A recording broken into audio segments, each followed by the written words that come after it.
You are great. Oh my goodness. Thank you. I think There I you just go. did. Yep. Yes, you did it. Thank you so much. I'm going to go back to the presentation. And will be posted on the data review webpage. So we appreciate that. Thank you so much. And if you could please mute yourselves, that would be great. I can hear some background noise, so I know someone is not muted. Hello. Hello? Yes, I'm Claudia. Hi, Claudia. Are you joining us from the telephone? Yes. Thank you so much. Great. So is there any way that on your telephone, thank you so much for joining us.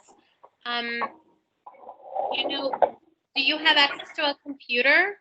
No, sorry, that was a dumb question. What I'll do afterwards is I'll send you this presentation, but also it's what I was going to do is I was going to say I can send you the presentation right now.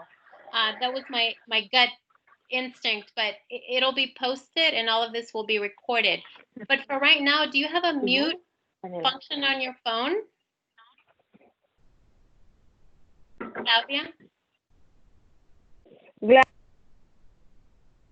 Yes. Okay, Gladys, I'm sorry to interrupt, but Gladys, Claudia, myself, and Nelly, we can only access to the phone number that you provide. Okay. Excellent. We cannot see any presentation, or we don't have the other. I tried the other way, but I can't, so that's why I called. Excellent, Janet. I just wanted to say that we will have this presentation up, and we will have this presentation. Here's my question that I'm going to ask, Janet. Do you have access to a laptop so that if I send you the presentation, you're able to follow it? I will try. I have a laptop, so I'm gonna try it. But I tried many times to try to connect, but I couldn't unless I called you with the invitation code. That's the only way I could join you. The same thing is for Claudia and Nelly. We all three had that problem. Right. I totally understand. Okay. So no problem. I think you'll be able to follow it, and we'll go through the presentation quickly. And what I'll do is after this presentation, if you have any, if you three have any questions, please feel free to call me, and then we'll go over with anything that you might have missed because you're not able to see the presentation. But I think it will work. Okay, thank you. Thank you so much. Okay. I'm sorry, just 1 minute.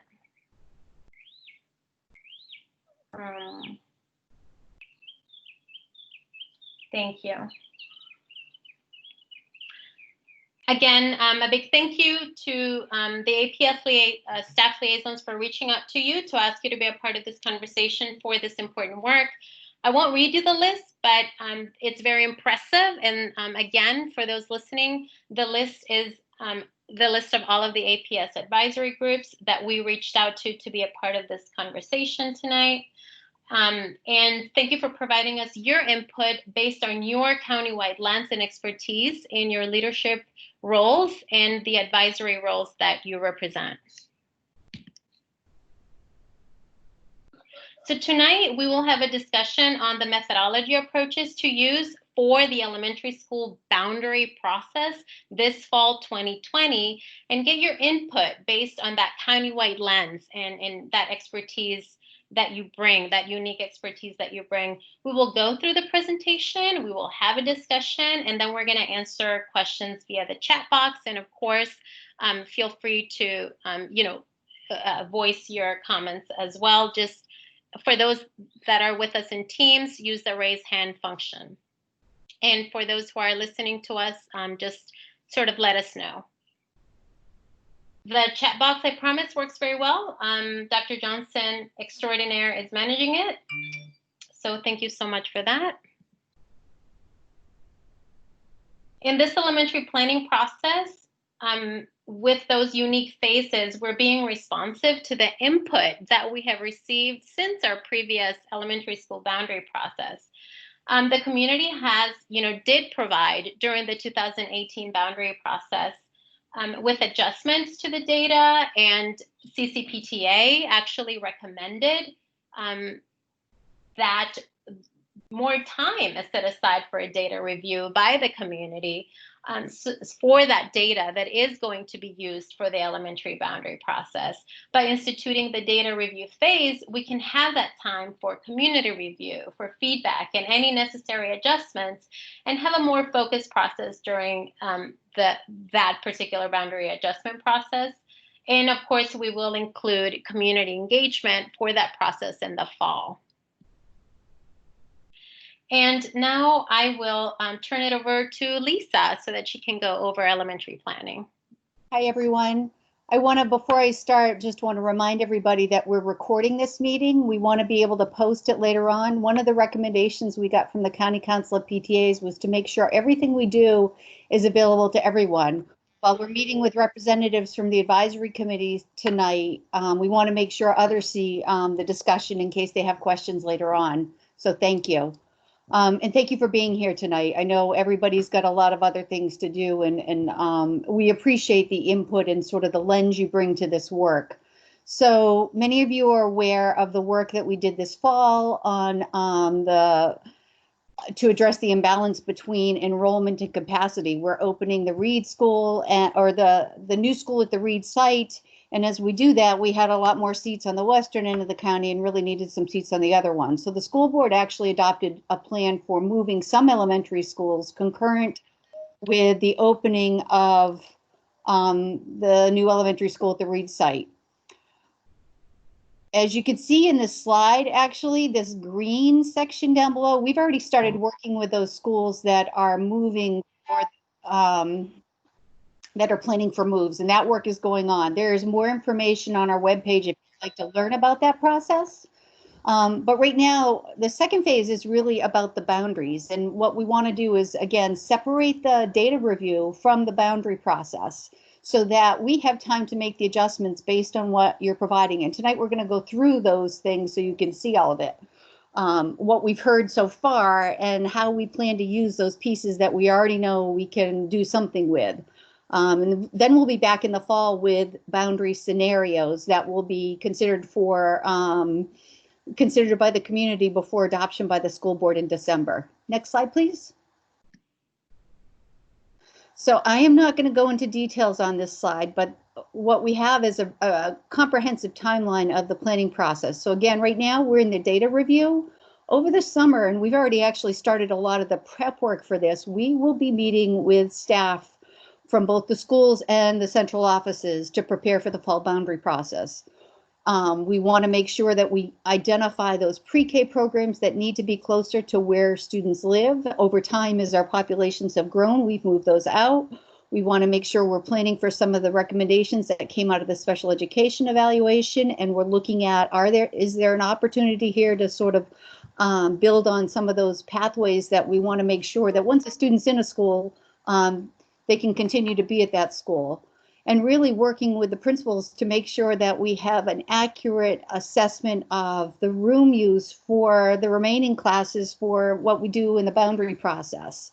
And also that they take a look at the initial scenarios. So we're going to do some initial planning work that really looks at those efficiency pieces and the free and reduced lunch or demographics information, and then take those to the principals and let them look at it to help us make sure that instructionally the initial scenarios make sense. I think we learned in the fall 2018 boundary process, and one of the very late scenarios would have removed all of the English speakers from one of our elementary schools, leaving a school that was only EL students. And the principal called and was really concerned because it would have really changed the staff at the school and the requirements for supporting instruction. So we want to make sure that that is built into the scenarios we propose, so we don't accidentally disrupt the instruction that schools are prepared to provide. We'll be back in September. We will publish the timeline for the engagement process. Again, we're doing the data review now, so it won't be as long as last time. We'll publish by mid-September, and you'll see the timeline on how we move forward. The school board will adopt the boundaries in December, and that information is used for kindergarten information night in January. Then there's a whole bunch of work behind the scenes on communication for notifying families about who are impacted by the new boundaries, things that we do for the schools to help them prepare, as well as we've got the facility refreshes going on that should be going on. Watch the CIP process for the schools that are moving ahead of that work. And then everything goes in together concurrently for fall 2021. Next slide, please. So what I want to do is go through the input that we received and show you sort of our thinking on some of the big pieces. Go ahead, Gladys. And again, this window is still open, so we're still getting information. It closes on Friday. So first I wanted to share some of the adjustments that we already know we're going to be making. So one of the suggestions early was planning unit elementary projections, adding additional years beyond what was published. And so we are doing that. There was some information from one of our FAC members about one of our multifamily committed affordable housing units that we were applying the wrong, what do you call it, student generation factor. And actually, as we went back and looked at the county's database and didn't quite understand for a while, but then as we worked through it, the county, the database that they give us on those future, not the future, on the existing housing had the wrong type. So it really, what we now need to do is go back to the committed affordable high-rise average versus what we had in there. And so we'll be making that change into those projections for that building. A new development year forecast for completion was changed. We actually found that one of the buildings that in the database said would open in 2021 is already opened. It actually has multiple buildings, and one of those buildings is already opened. And actually, there are students there today, and we've already factored that in. We're factoring that in for the boundary process, but we also had to factor it in for contingency staffing because those students are arriving, and the school needs to have teachers for those students next year. And the other piece just to say here is that we will continue to go through the very specific ones. And these are the ones that I think are most helpful. These specific recommendations, when we see them, like the examples I gave before, we're comparing them to the information that we got from Arlington County on the future housing, and we're going back to see where adjustments need to be made. And we will be putting all of this in the data that we will publish at the end of August. So we're going back and reviewing the suggestions and making those changes, and we will publish them once we're complete. Next slide, please. One of the suggestions we heard was, will planning unit data be updated in the fall before or during phase 3 with September 30th enrollment, 2020 enrollment information? And this is one of those that we won't be incorporating. And the reason for that is it's too late.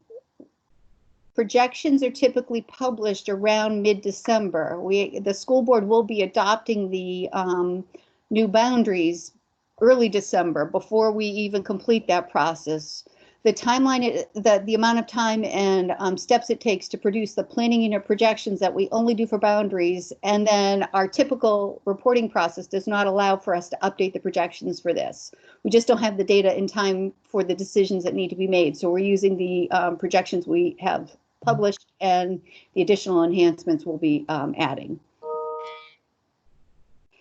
Another question was, is APS considering planning unit splits ahead of the fall boundary process? And no, we are not. We actually did review whether or not we should do that.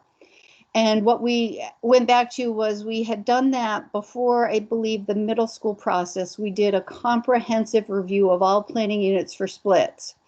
And we need to actually go back probably to our facilities advisory committee and talk with them about the criteria that we would end up using if we did splits again. And we believe that should be on a cycle similar to our boundaries, where we look at it probably every 5 years. So we will be doing it, but not for this boundary process.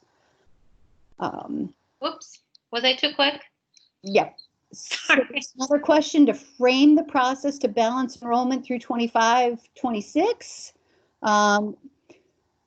So that's one of those things that we will try to do, but I'm not sure how reliable we can do it beyond 23-24, because those are the only years that we have actual births. Everything beyond that is sort of an estimate of potential future births based on women of childbearing age and lots of different assumptions. So we feel really good. We'll feel good about the data through 23-24. Beyond that, it becomes much more, much less reliable.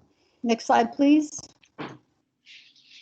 One of the suggestions was to analyze 3-year trends for option schools, and we will be looking into this. We probably won't get to it for a bit, but we're hoping to have this information by the end of the summer.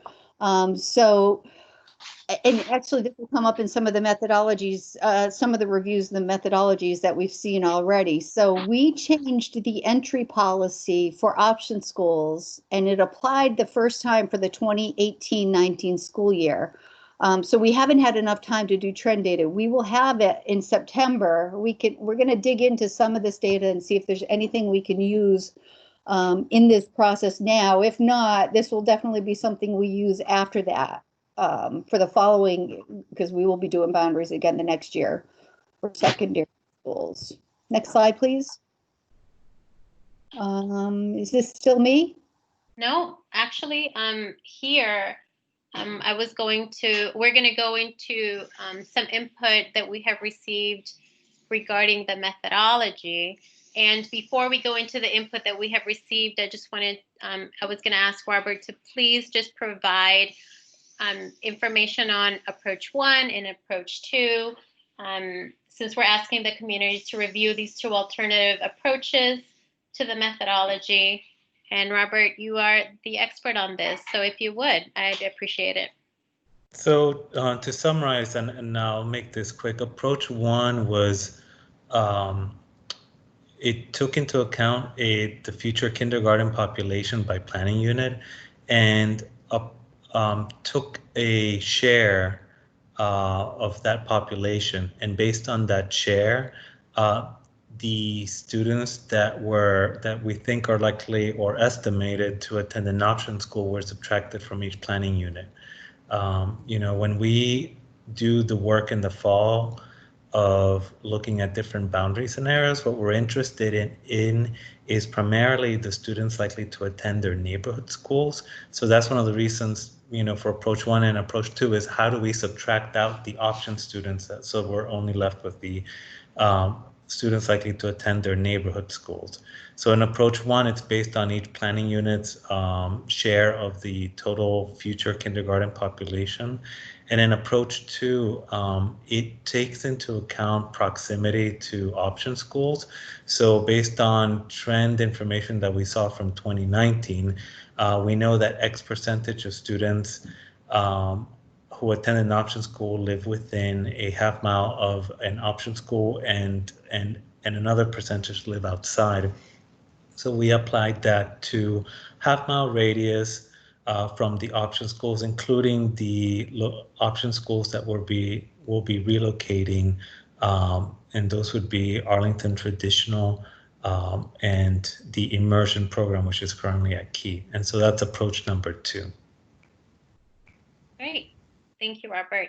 And then now, Lisa, I will turn it back to you on the input on the methodology. All right, hang on. Yeah. So the input on the methodology has been actually pretty interesting to read. And I would actually just step back and say, when we did the boundaries 2 years ago, was it 2 years ago? Yeah. When we did this years ago, there was quite a discussion at the school board meeting. That was the first year when the new entry, new admissions policy went into place. And we heard a lot at our school board work sessions about adjusting for entry to option schools and the need to do this work. So this is really in response to the concerns we heard both from the school board members and the community at this time.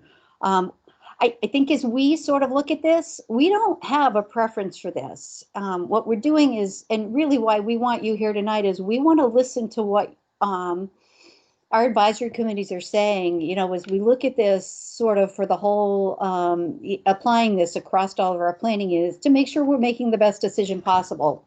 Again, we don't necessarily have a preference on this at all, so your input will be helpful. So as of today, we've been monitoring the input from the community as we've done this work. And I think it's interesting because 43%, as you see here, don't have an opinion. And Gladys, how many responses do we have so far? 568 as of sorry, my bar's hiding that. As of yesterday. Okay, so we've had a lot of responses, and these proportions have remained pretty consistent over the, I think I've been checking them each Friday. Gladys has been sharing them with me each Friday, and they've remained pretty consistent. So about 43% of the folks don't have an opinion and say, why are you asking this, or don't understand it. And again, this is a very mathematical thing, so it's not something that everybody's digging into. However, among those people who were interested, so you see that we have 194 people who've looked at approach 2, which is that one that has more variation based on how close those planning units are to the option school. So that sort of assumes if you live close to an option school, you're more likely to go there. We have about 34% weighing in on that. And then the other one, the one that just applies that same proportion, or the proportion for the planning unit estimates of kindergartens consistently, is about 19%. So it's, and we haven't seen a big change on that even with the additional the additional responses each week. Great, this is me. Sorry, this is what happens when I start looking at the chat box, which is not my job. What you see here is a sample commentary on methodology approach number 1. And I'm going to ask Chuck if he might share his perspective on approach 1. You know, it's going to help us greatly as we start our conversation. Chuck? And tell us who you are and who you represent, please, because Sure. I know who you think. Thank you, Gladys. Chuck Rush. I'm a second-year member of the Budget Advisory Council. Up here in the north, you know, kids go to Discovery in Williamsburg. As I looked at approach 1, understanding that there was a policy change in 2018, but I guess one thing that I thought about was how stable are these proportions over time? You know, in the spreadsheet provided, it was a 1-year sample from the previous enrollment year, which obviously is going to be the best data we have. But if we have the ability, even with the policy change, to see how stable that proportion is by planning unit over time, I think that, you know, if this gives us a good approach to using methodology 1, I don't know that working off of a 1-year sample, even with the policy change, would maybe give us the best information we need to make a decision on the boundary change. You know, I won't get into all the statistical reasons why, you know, from, you know, sampling and all that kind of stuff, but suffice to say that I think even with the policy change, I mean, did the policy change even have a statistical effect? I mean, that would be one thing we could easily test, but I think if we took a multi-year sample and we saw how close together the data was or how dispersed it was, you know, for example, do we have a policy or a planning unit where we had a surge 1 year, but the rest of the time it was kind of stable, so that might be an outlier or not. You know, seeing some of those trends over a longer period of time might help inform this approach as opposed to the second approach. And I'll stop there for questions. Great. And actually, I'm going to hold off. I'm just going to really quickly, I had actually asked a similar perspective on approach 2 Mary Cadera actually is in another meeting. She just let us know today from the CCPTA, and she felt like approach 2 seemed to be the better method to forecast enrollments at the planning unit level. But what I love about her comment is that she'd be curious to hear what others think. I'm sorry. Following what, when looking at the data, for those of you who have gone into the data table, is that what we have noticed is that there is inconsistency on whether living close to an option school means that parents are more likely to send their children to one. And many of you who have responded to us actually did make that same determination. So with that, I think it's a great transition to our discussion on methodology. But Lisa, of course, I'm going to ask you to jump right in just to start off the discussion. But I do want to also say that, you don't have to let us know today about which approach. You don't have to give us your preference on which approach right now today. I think today we have a discussion. You have some more time to think about it. We will continue from the community to take their input through June the 5th, but we want to give you the weekend after June the 5th to continue to review. And if you could provide us with your input on what preference you think really just works best after this discussion and after your own review of the planning unit data table, just send it to me directly. That would be great. Lisa, I would just add, again, thank you for being on here. Part of the reason why we invited the advisory committees here is because you all look at what APS does from a lens that looks at all of our students. And so we want to make sure that as we're doing this, these planning unit projections, these 2 adjustments have a different impact on how neighborhood schools actually get filled. So we want to make sure that we're using the best method and sort of getting your guidance on this as we're figuring out what to build into our work this fall. Great. Does anybody want to start? I know that Chuck started talking about approach 1, gave his perspective. So if anybody wants to give, I know that actually, no, before we do that, I'm going to go to Sarah. Sarah, I know that people have been putting things in the chat box. They have. Are you able to hear me? Yes. Great. So Jillian had a question, and I please let me know if you already answered it. She was digging in more into what are the distinctions between approach 1 and approach 2. So going into a little bit more detail about what the differences are. And the difference is method 1 actually applies the same approach across planning units. Method 2 has a variation. So those planning units that are within a half-mile radius of the option school would have a slightly higher expectation for students going to the option school, not the neighborhood school. So it actually removes some students in small numbers. If you look at those, it's not a huge impact, but over the course of a school, it might be, a dozen kids or something. It does roll up and it does have an impact overall. Yeah, my question was actually, what are the shares that are applied? So in approach 1, there's 1 share that's applied to every planning unit. In approach 2, there's a share for some planning units and a share for the other. What are those numbers? Robert? The shares, we didn't publish the shares, but basically what we did, and I'll turn it, let's see. So how to respond to that? I'm just thinking. So we calculated the shares for future kindergarten students from 2020 to 2023. And as on an earlier slide said, we're gonna expand the projections to 2024. Basically what we took is, the kindergarteners that we're projecting for all those 4 years by planning units. In approach 1, we literally took there's a whole, and then that was just a percentage was applied to each planning unit based on that total number of future kindergarten students.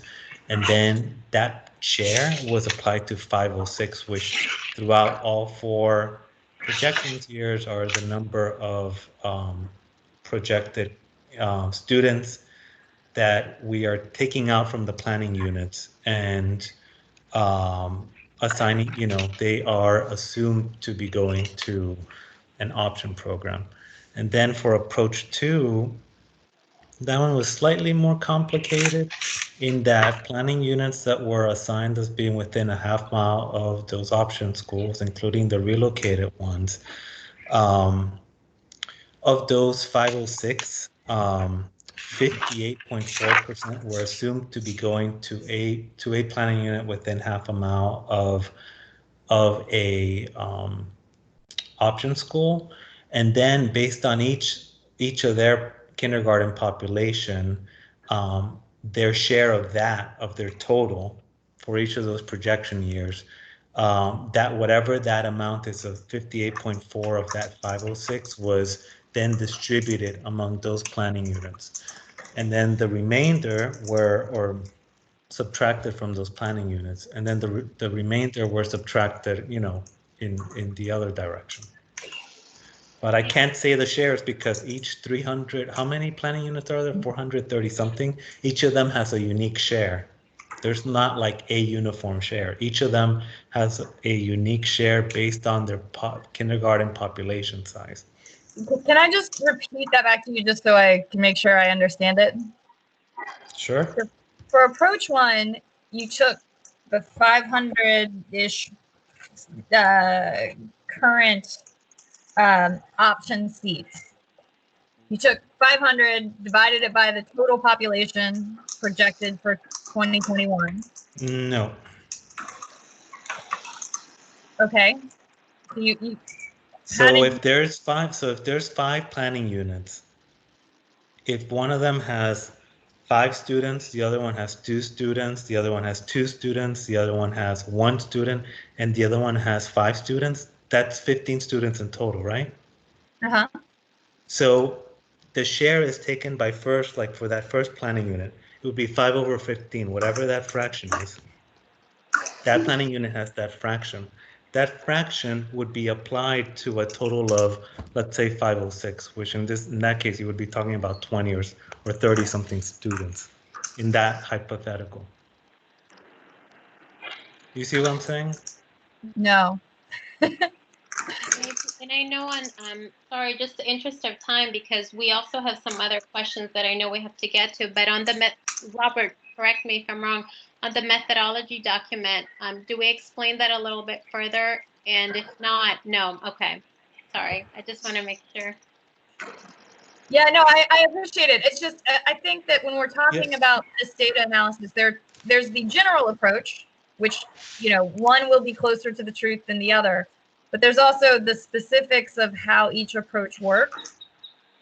And the devil's in the details. If one approach could have details that are off that make it poor. Well, I can tell you this, approach 1 is just basically based on the future population size. So in theory, and like the Cliff Notes version is, the larger the planning unit, the more students are assumed to be subtracted who will be going to an option school. The smaller the planning unit in terms of future kindergarten population size, the smaller the number of assumed future option attending students that are subtracted.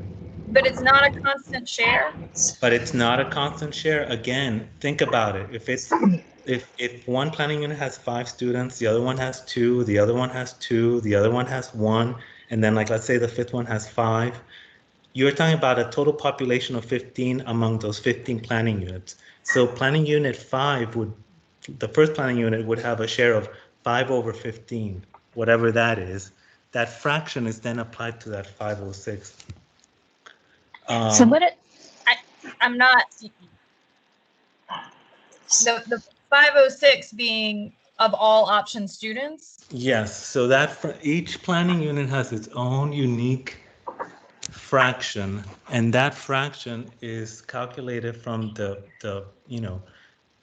So in that scenario, those 5 planning units, like let's say in 2 years, we're Robert, assuming they're going to have those combined 5 planning units will have 20, what did we say, 15 students. Robert, this is Lisa. What I think we ought to do is we ought to write up a FAQ with some numbers, and Jillian, if you don't mind, we'll email it to you and see if it makes sense. Something that we can post for everybody. I don't want to spend so much time on this that we don't get to the other questions as well. Right, but we only do this for kindergarten, for future kindergarten students, because once the kids are at those option schools, the older, once they're in the schools, we know where they're going. So we're only estimating those future kindergarten students. Well, But let's write up things. so that I'm going to jump in really quick. So Stacy, you actually had some feedback on approach number 2 as well. Do you want to share that? Sure. Can you hear me? We can. Yes. Okay. I just, my thought about approach 2, I mean, I think there's merits to both of them, and I don't really have, a strong opinion one way or the other, but the option 2, I do sort of, my first question is, we are moving to option programs within this boundary change. So how confident can you be about the data that you're applying to proximity in terms of these option schools in these new locations that you don't, that you really have no data to refer to, and so that just made me kind of question.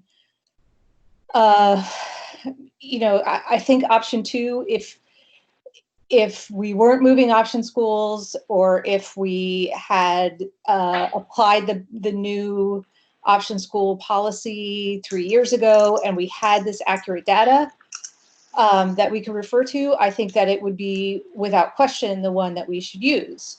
But I think that there, without having, I mean, maybe I can just ask you to answer the question of how confident are you in the data based on proximity to option schools, especially the ones that you're moving.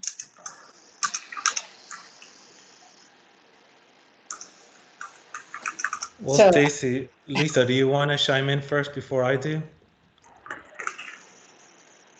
I'm good. So when we were doing, it was a team of us who were working on the approaches, and we tried multiple approaches to get to the 2 that we described in the methodology document. One of the things that I was doing was running current enrollment trend information, and one of the data points I was looking at was mapping out the percentage of students by planning unit of kindergartners who attend an option program. And what we realized is that, like everything else in life, data is messy, especially when you're looking at, a wide spatial distribution of information. In some cases, it was true that the closer that you live to an option school, perhaps the less likely you are to attend your neighborhood school. That was true for the neighborhood school of Abingdon, but that was not true to the same degree around other options in other neighborhood boundaries that had option programs. And in fact, some of the higher opt-out rates were close to neighborhood schools, not close to option schools. I think that was the case with Barcroft. So, but I think one of the things in 2018 that we kept hearing was the perception that the closer you are to an option school, the more likely you are to attend an option school. So that's one of the things that we did want to model and give, because we heard about it so, passionately and recurrently. We want to be responsive, and so that was one of the things that we took into account as we were developing methodologies. The other point to note is, with the changes in options and transfers, how you get into an option program, there is no neighborhood preference anymore. And so in theory, in a very abstract way, everyone should have an equal chance of of going to an option school. That's one of the reasons why in 2018, when we were determining how to subtract out students likely that, how do we subtract out the students that we are estimating will go to an option school, and only by planning unit leave in the students likely to attend a neighborhood school? We settled on basically approach number one, because at the time, the changes to options and transfers were so new. We didn't know how things would shape up. And number two, we thought, well, the spirit of the change is equal access and no neighborhood preference. And so that's where we defaulted to a population size based approach. Okay. Sarah, I'm trying to look at the chat, but are there, thank you, Robert, and thank you for the questions that have led into this discussion. Are there any other questions that we haven't really tackled at all? I know that I see folks talking to each other even, and I really appreciate that. Right, so there are some questions that are not about the methodology, but are about different aspects going into the decision making. So for example, there was a question about whether, how would we ensure or look at planning units that have been impacted in previous processes and how that impact the approaches that we're looking at. Can I answer? Yep. Part of the reason why we included information in our data sets on planning units and previous boundary changes is to hopefully avoid moving any kid twice in elementary school. We especially want to make sure, as we look at all schools this time around, that students who move for the 2019-20 school year are not impacted again in those planning units. We think that actually in most of those cases, we were more on the cautious side and didn't move planning units that we might need to consider this time as we add more schools. I hope that answers that question. And I actually want to answer Greg's question that I saw about the planning unit splits. And the planning unit splits, I don't want to sound like we aren't open to it. We actually did look into it and thought we were going to do it. We had done a little bit of this work last summer as we were getting ready for some stuff, but it felt punitive if you only look at some of the big planning units without some consistent criteria. Like, we're doing it to you, but not doing it to others who might have similar situations in other parts of the country. And we were worried about the perception that it was being done just around certain places, so without going back and looking at them consistently, again, it felt a little bit uncomfortable in how we would defend that. So that's why we've gone away from it. I would add, though, that in the 2018 elementary boundary process, we did do one split. And that split was for Gilliam Place. It was a big enough building. Sometimes apartments are their own planning units, if they're big enough. And where it sat, there were no students who lived in the existing area that became a new planning unit. It was going to be big enough. It wasn't sort of connected to the neighborhood behind it. It was in the middle of three boundaries. And so it gave us some flexibility in our scenarios to have it go to Fleet, where it would have moved Fleet closer to the free and reduced lunch average, moving them up. If it had gone to Barcroft or Randolph, it would have taken their proportion of students receiving free and reduced lunch further away from that average. So that one, and we might do some of those things again too. I don't want to say we won't ever do it, but we really want to go back and do a very consistent process. Chuck, I didn't see that your hand was raised earlier. Do you still have a question?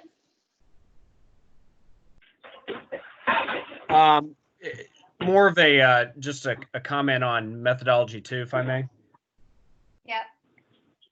So if you follow the logic with methodology too, that there is some preference to an option school based on your proximity to it, it kind of forces the other, it lessens the amount of kids within a district that are going to attend their neighborhood school, because ideally, under that logic, more are going to go to the option school.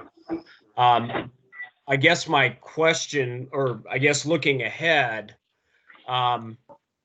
does that create more imbalance in kindergarten class sizes district to district if methodology 2 does have some degree of preference given proximity to the option school. Would that create a greater imbalance, or does that force us to make more boundary changes to level out the kindergarten class sizes so that we don't have too much disparity between each of the schools when it comes to their kindergarten sizes?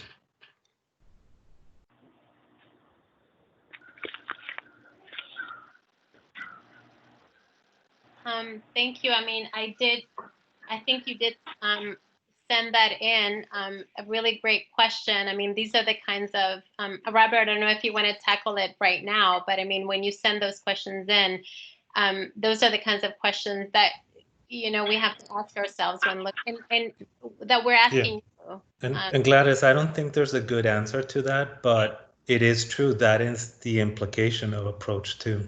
Yeah. Okay. Jillian, you had another question, or has that been answered yet? No, I don't think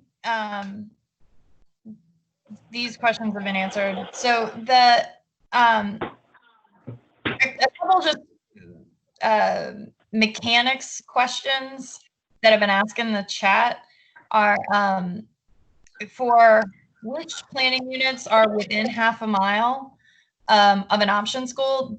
Did you guys define that as any part of the planning unit is within half a mile, the entire planning unit is within half a mile, or something else? And someone had a very good suggestion of just if you could release the list, like if you're gonna do another data release, there could be a column that, you know, that relates. Jillian, is that you talking right now? I am talking, yes, but I think other people are not muted.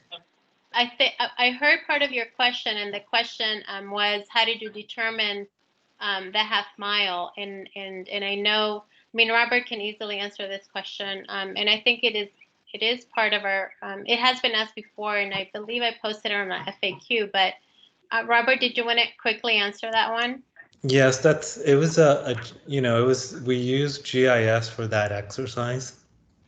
So one of the things is that we wanted to be more conservative, and by conservative I mean defining the half mile more broadly than not, and I'll explain. So in GIS, you could pick the centroid of each planning unit and pick only the centroids which fall within the half mile radius. We could have done that, but we chose not to. And instead what we did is we drew the half mile radii from each of the option schools, including the relocated ones. And then we used the function in GIS, which is the planning units that intersect that half mile radius. So in some cases, the planning units were wholly within that half mile radius. In other cases, only part of it. So any part of that geometry of that planning unit that intersects, if it intersects that half mile radius, we considered it as you know, being defined as within that half mile radius. One thing is our consultant, you know, there was a question separately, like last month, about like who was the consultant helping you. We had Dr. Richard Grip that has been helping Arlington County government and APS with issues related to projections and forecasts, and so he had wanted us to go broader. But one of the issues that we ran into when we were trying to define those radii from the option schools is that we couldn't even, we looked at a mile, for example, but once you get to a mile, you're basically covering all the county. So Arlington is relatively small. And so that's one of the reasons we chose the arbitrary distance of half a mile. And it's walkable as well. I mean, for the most part. Okay. And the kindergarten cohorts, are you assuming that the kindergarten class sizes at option schools are going to stay the same over time? Or are they going to grow with student enrollment? If you look at the methodology, the one thing that we, and that's online, by the way, I'm not sure if you've been able to look at it. We note that, you know, we assume. de las escuelas de los grandes. Okay. Janet, podemos escuchar. Okay, thank you. Sorry. Yes, that 506 is maintained stable through, all 3 years of the projections years that we publish, and we'll maintain it stable for that 4th year that we're extending the projections.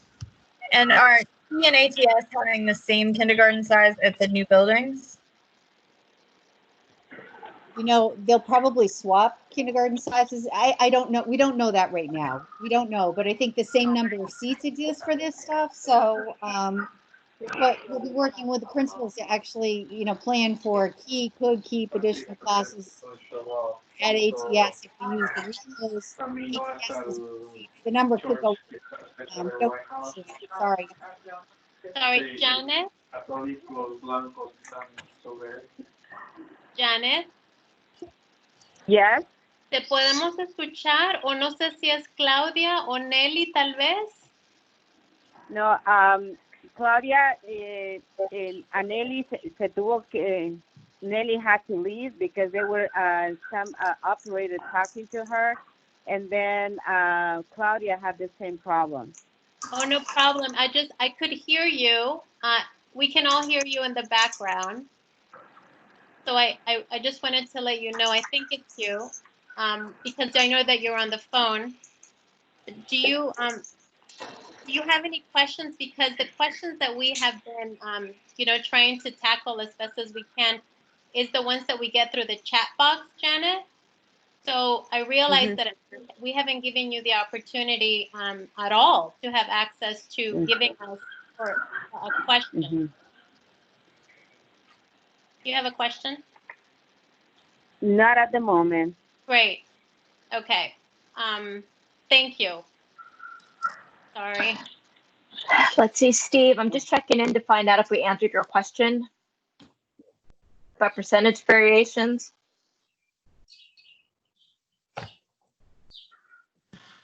I didn't hear the answer. I may have missed it, but basically when I did a quick comparison of the two data sets, I didn't notice a big variation in the numbers, on a year-by-year rate. They seem to increase year by year, but I think the biggest variation I saw was like 5 or 6%. So I'm not, while I have a preference for one versus the other, I'm not sure that ultimately whichever method we choose is really going to make a huge difference. Steve, this is Lisa. I think that was sort of our assessment too. It's not a huge number. It does roll up when you add all those planning units to make a boundary, but again, it's not, that's, I think, again, why we're asking for this. So did you come up with one that you prefer more than the other? So I always choose option C. So I like to try and do a weighted average between the two. I prefer option 2 a little bit more. So I would do like a 2/3, 1/3 weighted average between option 2 and option 1. Thank you. Robert's going to kill us.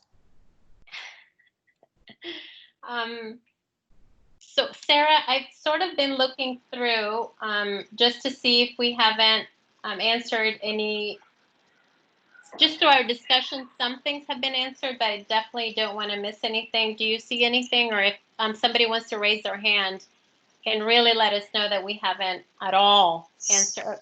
Jillian. So Payne. Sorry. Sarah, you are the coordinator of this. I am out. I was going to say, Payne you asked a question earlier about information we had about how many students from different planning units go to option schools. Did you want to ask that question or add more context to that? I mean, I was just basically concerned about, okay, if I noticed when I skimmed over the planning list that it had mentioned, I did see that it asked in section L, Jillian had pointed this out, that the percentage of students who attended their neighborhood school is in 2019-20. Is that just elementary or is that all grade levels?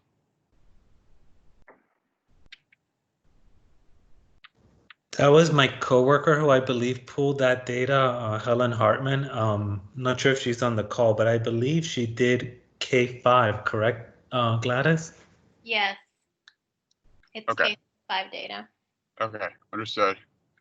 And then it had mentioned, I don't know where I saw the, actually, yeah, I guess disregard that. Yeah, and one thing I will say, and I think, and, Lisa mentioned this earlier, the question on approach 1 and approach 2, just to keep it in perspective, it's only for the future kindergarten students. We have good data in that we have, we don't need to guess the students that were in our classrooms as of September 30th, 2019. We have records for them. They're, the registration information. So, we were, that same, the information that Helen pulled was the same information I was working from. And basically, for each of the planning units for grades 0 to 5, well, really what concerns us 0 to 4, as of September 30th, 2019, we knew by planning unit how many of those students we could take out from each of the planning units because they attended one of the option schools, and we knew how many to leave, in their planning unit under the assumption that they would continue going to a neighborhood school.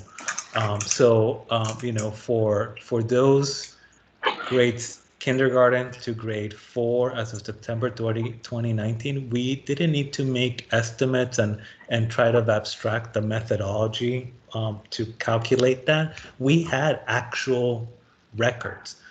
So at that point, it was just a matter of applying that cohort transition rate by planning unit and to age them out from grade kindergarten to grade 1, from 1 to 2 to 2 to 3, etc. So, just to frame it in terms of where option 1 and option 2 come into play, it's only for those future kindergartners. Great. Chip, you have your hand raised. Yes, can you hear me? Yes. Yeah, one of the things that I brought up in the chat was looking at applications for option schools. And I think Robert just said it. I mean, you have the data and the registration. Can you look at what happened in 2018, for instance, to see if there was a spike in applications post the boundary process to again inform kind of where you're going with this? Because again, I would just think that you should have some pretty good data from 2018, both with how your numbers played out as well as the applications as well. I think those could both very much help in this. So we can look at the numbers for students who enrolled in 2019 based on the boundary process in 2018. We can do that. We plan to do some of that work this summer as, again, we're looking at this. So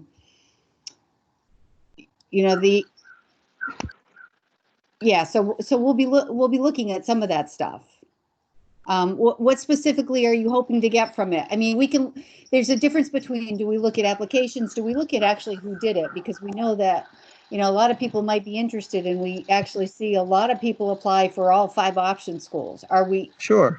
I think that's the thing is. At kindergarten, because kindergarten is the main entry point. The upper grades, once they're in schools, our projections use that cohort transition rate to estimate changes. Right, but wouldn't it affect? So if you're say a second grader and you got moved to a new school and it was, you said, well, there's an option school right here, it's walkable, I might want to go to that. I mean, that's my point is more of with the applications.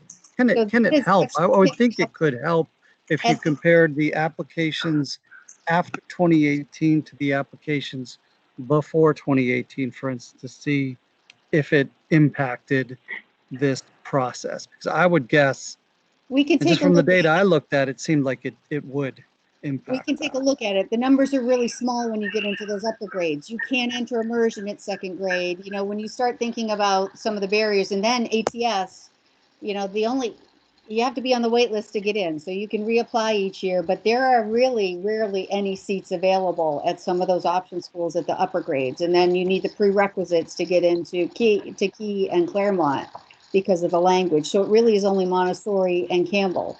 And we aren't seeing a lot of kids going in there at later grades. It's really at that entry point that they're entering. Great. Jillian. with your hand raised. Thank you. Yeah, I think what a lot of these comments in the chat and a lot of these comments, like Chip's question just now, point to is it would be really helpful to have more of the historical perspective and more analysis of this historical perspective. And I apologize if it's here somewhere on this page, but I really don't think it's on the main engage page, the phase 2 engage page, going through what analysis you've already done, and then publishing the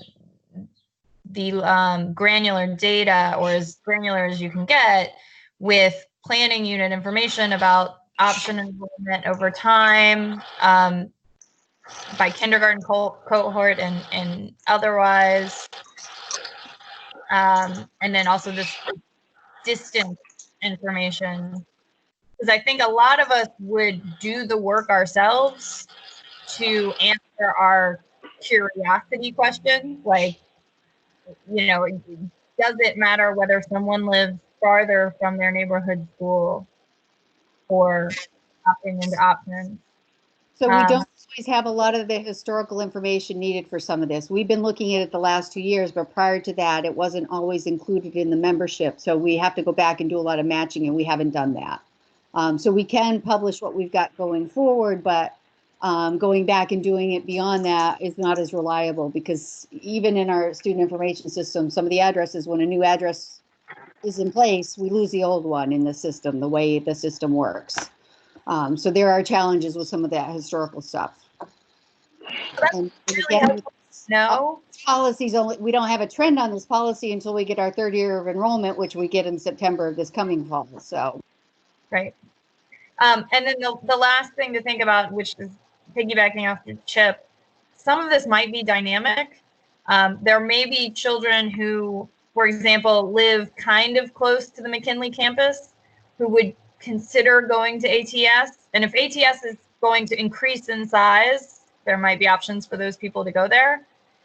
But if they're going to be assigned to the same school, say there's a family right now assigned to Ashlon but lives on that side of the Ashlon border, and they've been going to Ashlon, but in the new process, if the kid would be reassigned to the Reed School, for example, the family will try to get into ATS. And if there's a lot of new spaces at ATS, they might be successful. So a lot of this is dynamic. A lot of it depends on how much space there's going to be at ATS and a key at the end of the day. And from where I sit, it seems like we have a lot of questions we haven't answered yet. And let me just say, we're only looking at this method to apply to kindergarten entry. When we get above that, the cohort transition rate is the method that we use. So, you know, I understand sort of that idea of kids moving because they're unhappy with boundary changes or something like that. But our cohort transition rate is the mechanism for picking that up at the upper grades. We're following patterns of what we've seen at our schools, you know, assuming that the kid, if their boundary moves, they move with, you know, their transitions follow from that. So I'm not going to commit to actually changing our overall projections, because we know our cohort transition rate is our tightest estimates. It's the kindergarten we're trying to tighten up because we know that's where there's the greatest variation. But we've never moved an option school. And you know, I appreciate that it's hard to have all these moving parts and there's a lot of work. If you're wrong, then you end up with lots of option schools. ATS moved way back, moved option schools many times. So I'm going to jump in really quick because Sheila had a question that I didn't quite understand. Sheila, so do you mind sharing your question? And yes, sorry, can you hear me? I just want yes. Okay, well, I just, similar to, I think maybe it was just Stacy speaking there, but on the other hand, like how things are so dynamic with the specificity of the school, and just that people have already made decisions on where they're living based on schools, and then these changes happened. So if you work downtown and you move to Key to go to Key, you might not be driving all the way back 5 miles to get your, I mean, I know we have buses, but to pick up your kid after school, that sort of thing. And then I think we really need to think about the Reed, McKinley, Ashland, ATS area with the, not two new option schools because ATS is moving close, but Reed's going to be a beautiful new school that might draw more students to it versus the argument that they would go to ATS because it's close. I just think there's a lot of human factors. People have already bought homes in school districts or near option schools. They have siblings that are already going to neighborhood schools, et cetera. And we're making a lot of assumptions on data that doesn't exist because we aren't basing it on where the new schools are. So I think the much safer bet is approach one, and then in 5 years, when we have the data, because you said, I thought at the beginning you said this is an every 5-year process, or did I mishear that? We have, we look at changing boundaries for several factors. We will always go back to it and look at it, definitely, every 5 years. But before that, sometimes we have to change boundaries because we have a new school. In this case, we had a new school in 2019, and then we have 2 schools in 2021. So for those reasons, and then also because if there's a lot of overcapacity. So definitely every 5 years, but sometimes there are other factors that cause us to look at changing boundaries. And another thing I was going to piggyback exactly on what you said was that I know that, boundary changes do disrupt, right? So again, when doing the projections, it's a projected, it's what's our best guess? What's our best educated guess in looking forward? But like you said, a lot of this does require monitoring, and boundary changes do disrupt that. So you're absolutely right in saying that. So thank you.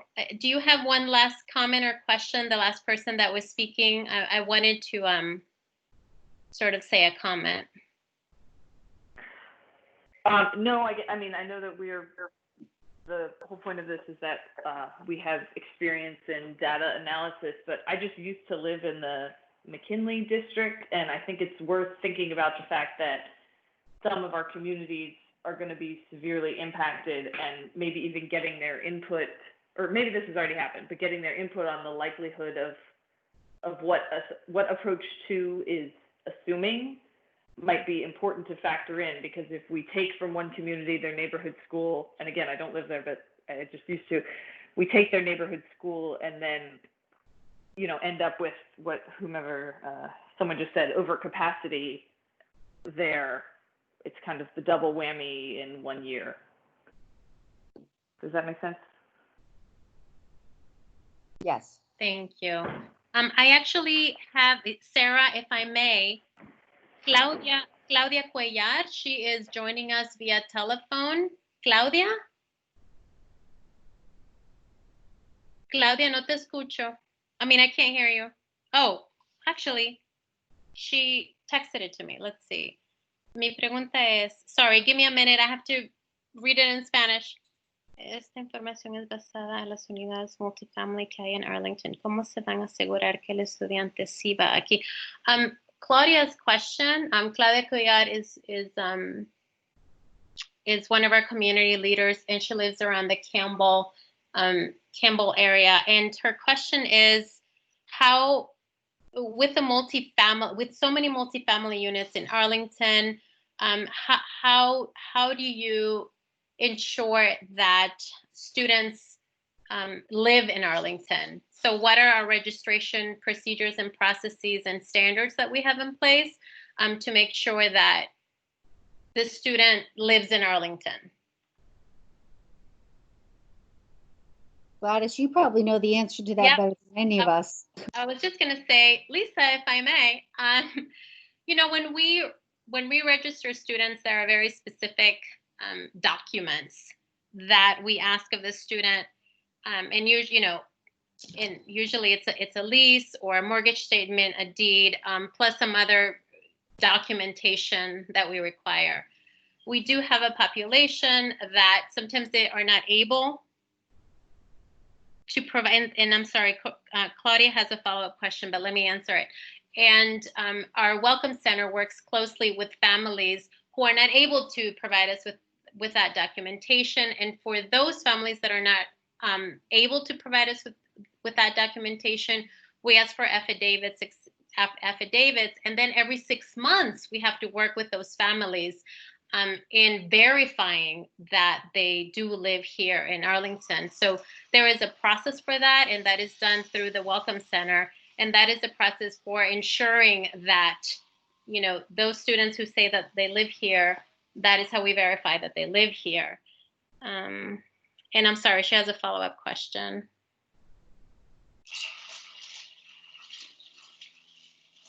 Que lo tienen ser flexibles a las no están siguiendo con los procedimientos de comprobar. Yeah, and I think basically what she's telling us is, you know, in verify, because, you know, Arlington, so many people when it comes to live in Arlington, she asks that in our verification process that we follow those guidelines accurately, efficiently, and really meticulously. And she just wants to make sure that we are following up on those folks so that, you know, those students that say who live here, that we're verifying that they live here. Okay, I think this is also a good segue. Another thing, according Sarah, I believe that we have tackled the questions for the good of the whole group that we can answer here on specifically on the methodology. I would say if you have very specific questions, please email me, and then I will send it to the entire group, my group, the planning and evaluation group. If you have a specific question that was not answered. And as we I wanted to, as we're winding up with the data review, we're going into the last week that the community can provide us input via the questionnaire. Based on your lens, your leadership lens, your very specific, as you sit in these advisory committees and all of the things that you review, you know, what questions or comments do you have as we wrap up this data review? I know Jillian provided us with some, and so did the person that spoke right after her, but what other things, comments, questions do you have for us besides the methodology? Just in general, that you want us to know based on your expertise, or what other questions do you have?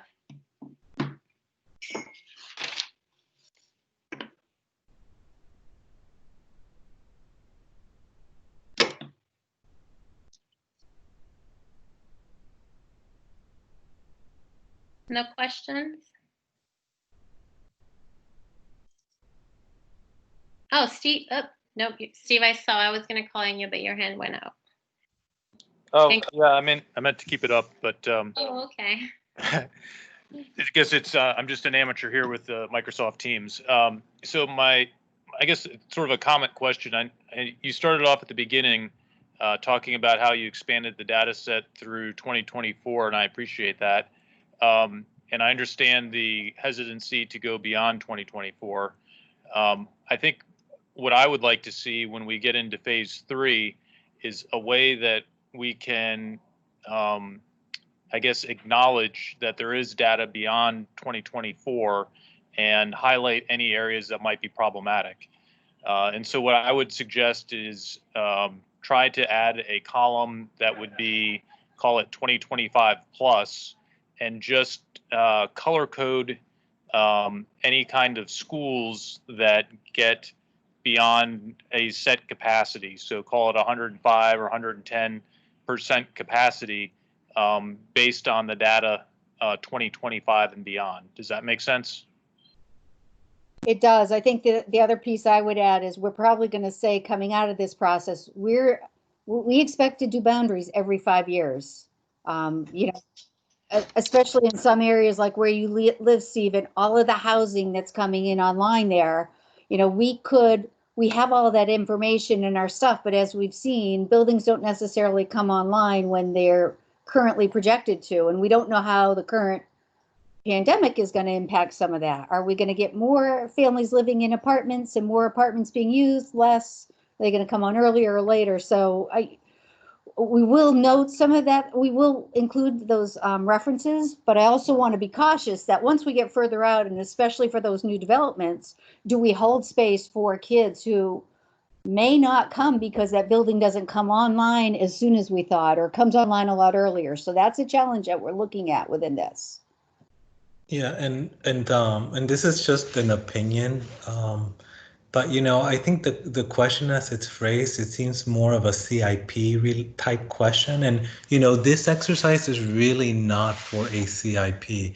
This is just to build, near-term projections to estimate, the number, to make assessments and scenarios on how to build, boundary scenarios and try to balance multiple criteria, including capacity, including diversity, walkability. But we will be every 2 years there's a CIP process where I think more of what you're asking comes to bear, whereas thinking about capacity and the need for seats and construction or additions, or other creative ways of dealing with enrollment. So this has a use, but I don't think it's necessarily for the CIP or those CIP type questions. Thank you. Sarah, I'm sorry. Janeth also wanted to echo. Janeth is also listening in via telephone. She's with the Transportation Committee. And she wanted to echo, she wanted to echo the fact that the verification of students who don't live here in Arlington, it's really important. And she definitely wants us to take that into consideration as we work with the Welcome Center. And she wants to know more about that process for us to provide that information. So thank you, Janeth. She's not able to voice that herself because there was something wrong with the phone. Like I said, I do want to honor everybody's time. It's 8:26, and the chat box is great. I told you it would work. But if you have, I just want to tell you one more time that if you have very specific questions that you want to send to the Planning and Evaluation Group, you can just reply to that email that I sent to all of you, that invitation, and that'll come right to me. I do want to say before we go that the timeline for community engagement extends through June the 5th. And on our data review webpage, we are, putting more information. If we have data available that we haven't posted up, then we're posting it up. Today there is something else being posted that Robert just gave me, so that's going to be posted. Check out the FAQs. I posted some more based on the virtual sessions that we hosted in our open office hours. So those are new FAQs. So please look at those. And the virtual sessions have been really helpful. Thank you for those who have joined us for those. The final data will be published in August. We're going to do our summer work with our instructional leaders and county staff.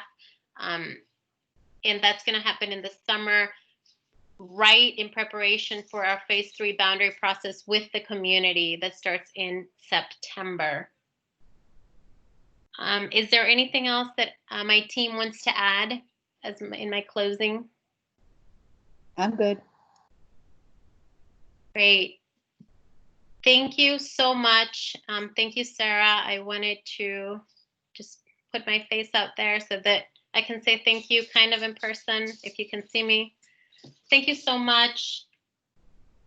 Thanks for your chat box, and I hope that you guys have a really good, thank you. Thanks, Jillian. And I hope that you guys have a really good evening. Thank you, team. Thank you, everybody.